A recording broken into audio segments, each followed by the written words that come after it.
University of Bristol के अंदर में एक रिसर्च चल रही थी जिसके अंदर में जो पुराने वक्त में जो शार्क हुआ करती थी उसका जो नया साइज है वो रिवील हुआ है। आज की तारीख में जो सबसे ज़्यादा खतरनाक शार्क है वो है the great white shark. Shark जिस पर्टिकुलर जीनस से बिलोंग करती है उसको कहते हैं कारकैरोडॉन, और ये शब्द जो है वो कारकैरोस मतलब के शार्प और ओडोस मतलब के टीथ से मिल करके बना हुआ है। और मुझे ये कहने की ज़रूरत तो नहीं कि जब भी कोई नीट से रिलेटेड कॉन्सेप्ट आएगा जो नीट के लिए आपको चाहिए होगा तब ये चीज़ आ जाएगी, तो आप ध्यान रखिएगा। तो नॉर्मल जो शार्क होती है उनका साइज होता है लगभग 20 फीट और काटने की क्षमता होती है 2 टन। और जो लेटेस्ट फॉसिल पुरानी वाली शार्क का मिला है और जो कि फॉसिल केवल टीथ होते हैं, तो उससे पता चला है कि इसका साइज लगभग 52 फीट था और काटने की क्षमता जो है वो लगभग 10 टन थी। इसका नाम है ओटोडस मेगेलेडॉन। नीट के नजरिए से जो आपको चीजें तैयार करनी है उसमें आएगा इसका जीनस कारकैरोडॉन। ये एक कार्टिलेजिनस फिश है जिसको हम कॉन्ट्रेक्टाइज की कैटेगरी के अंदर में डालते हैं। कॉन्ड्रा मतलब के कार्टिलेजिनस, इक्थिस मतलब के फिश, तो कार्टिलेज वाली फिश। और कॉन्ड्रो से आपकी एनसीईआरटी में कई सारे शब्द भी आपको याद करने हैं जिसमें कॉन्ड्रोब्लास्ट, कॉन्ड्रोक्लास्ट, कॉन्ड्रोसाइट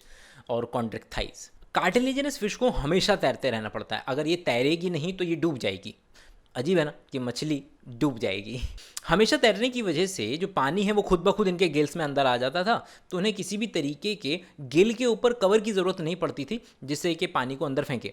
इस बड़े कवर को ऑपरक्यूलम कहते हैं जो कि बोनी फिश के अंदर में मिलता है, क्योंकि बोनी फिश के अंदर में आपका एयर ब्लैडर भी होता है, तो उन्हें हर वक्त तैरते रहने की जरूरत नहीं पड़ती है, तो पानी खुद ब खुद उनके गिल्स में नहीं जाता है, जिसकी वजह से बोनी फिश को ऑपरक्यूलम की जरूरत पड़ती है, लेकिन कार्टिलेजिनस फिश के पास ऑपरक्यूलम नहीं होता है। अलग अलग तरीके के ऑर्गेनिजम्स में मेल्स के पास रिप्रोडक्शन करने के लिए एक खास तरीके का ऑर्गन नुमा स्ट्रक्चर होता है, जिसमें कि आपका सेक्स कोम फ्रूट फ्लाई के अंदर में हो या फिर क्लैस्पर जो कि आपका कॉन्ट्रेक्टाइज के अंदर में देखने को मिलता है। ऐसा लगता है देखने में कि इनकी स्किन सॉफ्ट है, मगर इनकी स्किन पर छोटे छोटे हार्ड प्लेकॉइड स्केल्स होते हैं, और वही प्लेकॉइड स्केल मॉडिफाई हो करके इनके टूथ भी बनाते हैं, और वही टूथ आपका एक फॉसिल की तरह भी काम कर सकता है, जैसा कि इस केस में किया। कई शार्क में एम्ब्रियो कैनिबलिज्म मिलता है। अब इसका क्या मतलब होता है? शार्क के पेट में जो भी एग होते हैं उसमें से जो एग पहले हैच कर जाता है उसमें से शार्क का बच्चा निकल करके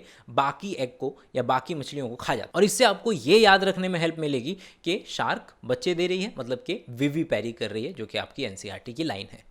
तो मैं याद कराऊंगा आपको एनसीईआरटी की एक एक लाइन। आप अगर मेरे से जुड़ना चाहते हैं तो नीचे डिस्क्रिप्शन में सारे के सारे लिंक दिए हुए हैं, आप मुझ तक बहुत आसानी से पहुंच सकते हैं। अगली वीडियो तक के लिए अपना ख्याल रखें और इन चीज़ों को याद करते रहें। Signing off, bye bye.